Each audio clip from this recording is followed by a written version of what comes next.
Sejak beberapa hari terakhir, sejumlah daerah di Aceh dilanda cuaca yang sangat panas.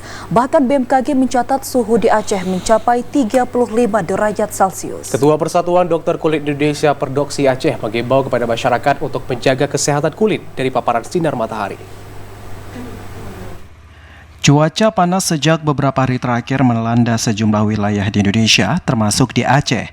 Bahkan BMKG mencatat suhu di Provinsi Aceh mencapai 36 derajat Celcius.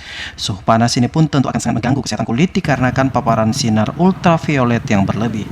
Tingginya suhu matahari yang terjadi secara terus-menerus ini pun dikhawatirkan akan memiliki dampak buruk terhadap kulit. Ketua Perhimpunan Dokter Spesialis Kulit dan Kelamin Indonesia, Perdoski Aceh, Dr. Nanda Erlia mengatakan bahwa dampak dari sinar ultraviolet akan memberikan dampak yang tidak baik untuk kesehatan kulit. Bahkan dampak terburuknya dapat terserang kanker kulit.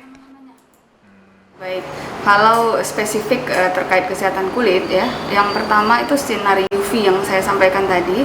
Ada istilahnya UVA, UVB ya. UVA itu adalah sinar ultraviolet A yang 90% mencapai bumi memang. Namun bila berlebihan itu bisa menimbulkan penuaan dini pada kulit.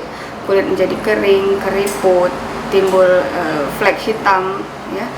Tampak tanda-tanda penuaan. Sedangkan yang UVB itu sinar ultravioletnya gelombangnya itu lebih pendek. Dia hanya mengenai kulit bagian atas dan hanya sekitar 5% yang mencapai ke bumi. Dirinya juga menambahkan sinar matahari yang sehat yang dapat memberikan suplai vitamin D adalah sinar matahari pagi. Dr. Nanda juga menyarankan kepada warga yang melakukan aktivitas di luar rumah terlebih di bawah sinar matahari langsung untuk dapat menggunakan tabir surya sesuai dengan kebutuhan kulit. Tim Liputan TVRI melaporkan.